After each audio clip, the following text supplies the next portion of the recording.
Guys, করেছো হ্যাঁ। Hello guys, আমি এখানে ইন্টারভিউ নিতে এসেছি সবার। হচ্ছে তো ক্যামেরা? ও বুঝতে পারিনি ক্যামেরা অন ছিল কি ছিল না। এবার সবার এক একজনের করে আমি ইন্টারভিউ করে নেব, কিন্তু ক্যামেরাটা আমি ধরবো। আমি ধরবো। তো প্রথম ইন্টারভিউ এ দিয়েছে, কিন্তু এখন পুরোপুরি ভালো করে দেয়নি। তো আপাতত এর ইন্টারভিউ হবে। তো বলেন আপনার এখানে এসে কীরকম ফিল হচ্ছে? ও ম্যাম ইন্টারভিউ। Hello guys. বলো তোমার এখানে এসে কিরকম অনুভূতি হচ্ছে, ফিল হচ্ছে? বলো। বাজে অনুভূতিটা আমি কি করে বার, অদ্ভুত ফিল হচ্ছে। ঠিক এইভাবে নেবে, এইভাবে বার করবে। নাও এবার বলো। খুবই ভালো ফিল হচ্ছে। আচ্ছা, তুই যদি ইন্টারভিউটা নেওয়া বন্ধ করিস আমার আরো ভালো ফিল হচ্ছে। দেখেছেন গাইস আমার ইন্টারভিউতে সবাই খুশি হয়েছে। নাও তারপরে আমি বুঝতে পারছি আমার ইন্টারভিউ আপনার ভালো লেগেছে। তো বলেন আপনি এখন এই মুহূর্তে কি করতে চান, কি হতে চান, বড় হয়ে কি হতে চান? বড় তো হয়ে গেছে, আর কত হয়েছে? দেখে তো মনে হচ্ছে না।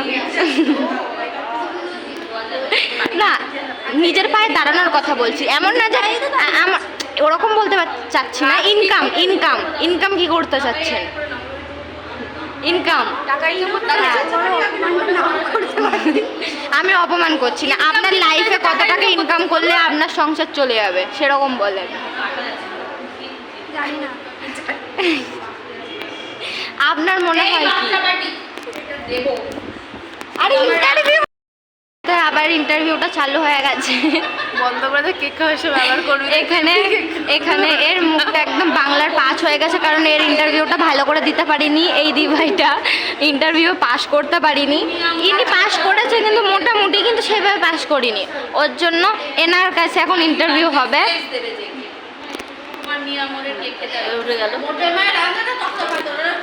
খাওয়াতে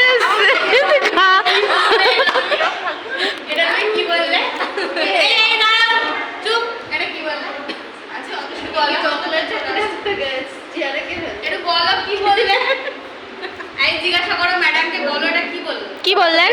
মোটে পায়ে রাঁধুনি না কি বেশ বললো। আরে ওরকম করছেন কেন? ঘুরে গেছে ক্যামেরা।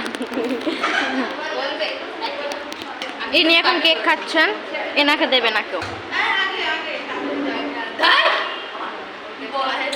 মোটে মায়ের রাঁধে না, তারপরে টক দেয় পান্তা।